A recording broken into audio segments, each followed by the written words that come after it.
जिंदगी में हम उसी दिन बड़े हो जाएंगे जिस दिन अपने आंसू पोंछकर हम स्वयं खड़े हो जाएंगे।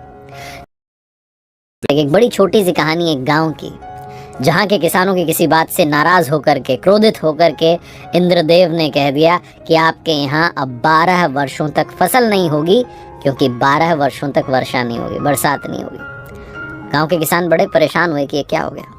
उन्होंने दोबारा से प्रार्थना की, इंद्रदेव को प्रसन्न करने के बहुत सारे प्रयास किए। इंद्रदेव फिर से प्रकट हुए और बहुत प्रार्थनाएं कर रहे थे गांव के किसान। तो उन्होंने कहा कि चलो मैं आपको उपाय बताता हूँ। इसका उपाय ये है कि अगर भगवान शिव जी अपना डमरू बजा दें, तो जिस दिन वो डमरू बजा दें, जिस क्षण वो डमरू बजा दें, उसी क्षण आपके गांव में बारिश हो जाएगी। लेकिन आपको उनको प्रसन्न करना होगा। और उधर इंद्रदेव ने जाकर के भगवान शिव जी से आग्रह कर लिया कि प्रभु कुछ भी हो जाए, आप वो डमरू मत बजाना।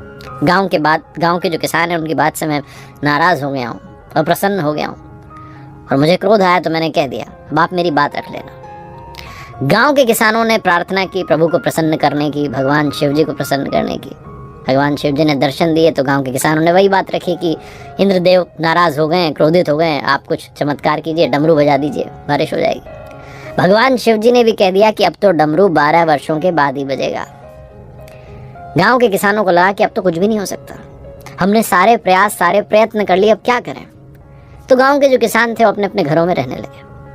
उन्होंने काम धंधा छोड़ दिया। जब बारिश होगी नहीं, खेत में जाने का मतलब क्या, जब फसल ही नहीं होगी। लेकिन एक किसान था जो हर सुबह अपना हल लेकर के चल पड़ता था, खेत को जोतता था, निदाई गुड़ाई सारे काम करता था, जो फार्मिंग के सारे काम है। और बाकी के जो गाँव के लोग थे, जो किसान थे, वो मजाक उड़ाते थे कि तुम पागल हो गए हो। जब तुम्हें पता है कि 12 वर्षों तक फसल होगी ही नहीं, वर्षा होगी ही नहीं, तो किस बात को लेकर तुम रोजाना चल देते हो। तो जो किसान जो कि रोज जाता था अपने खेत में, वो कहता था कि मैं रोजाना जाता हूँ ताकि कहीं मैं खेती करना ना भूल जाऊँ, किसानी करना ना भूल जाऊँ, मुझे याद रहना चाहिए कि खेती कैसे होती है। बस इसीलिए ये जो प्रैक्टिस है, जो अभ्यास है, इसको निरंतर करता चलता हूँ। मुझे पता है कि बारिश नहीं होगी, लेकिन मैं अपना काम तो करता रहूँ। रोज यही होता था, रोज यही डिबेट, यही वाद विवाद होता था। एक दिन माता पार्वती जी ने ये जो तार्किक चर्चा थी, इसको सुन लिया और तुरंत वो महादेव जी के पास गई। भगवान शिव जी से कहा कि प्रभु, गांव के किसान आपस में बातचीत कर रहे हैं और एक किसान ऐसा है जो रोज जाता है अपने खेत में, वो कहता है कि कहीं मैं किसानी करना ना भूल जाऊं, खेती करना ना भूल जाऊं, इसलिए निरंतर प्रयास करता है। मुझे तो चिंता सता रही है कि कहीं ऐसा ना हो कि आप 12 वर्षों तक डमरू ना बजाएं, तो कहीं आप डमरू बजाना ना भूल जाएं। भगवान शिव जी को बात में दम लगा। उन्होंने तुरंत अपना डमरू उठाया, ये जांचने के लिए कि बज रहा है कि नहीं। और जैसे ही उन्होंने डमरू उठाया, डमरू बजा, उसी क्षण, उसी पल उस गांव में वर्षा हो गई। जो गांव के किसान थे, बाकी सारे वो मायूस हो गए, क्योंकि उन्होंने तो बीज बोए ही नहीं थे, फसल होनी कहाँ थी। लेकिन वो एकमात्र किसान जो निरंतर जाता था, उसके खेतों में कुछ समय के बाद में फसल लहलहाने लगी। बहुत छोटी सी कहानी जो सिखाती और समझाती है कि डमरू कभी भी बज सकता है।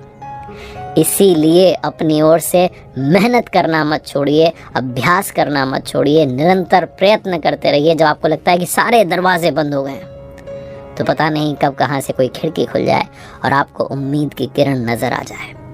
देखते रहिए मेरे साथ हर सोमवार सुबह 9:30 बजे एक नई कहानी, हर शुक्रवार सुबह 9:30 बजे लर्निंग सीरीज का एक नया वीडियो। ऊपर वाले के आशीर्वाद के साथ, अपने परिवार के प्यार के साथ और अपने हार्ड वर्क के साथ कर दिखाओ कुछ ऐसा कि दुनिया करना चाहे आपके जैसा।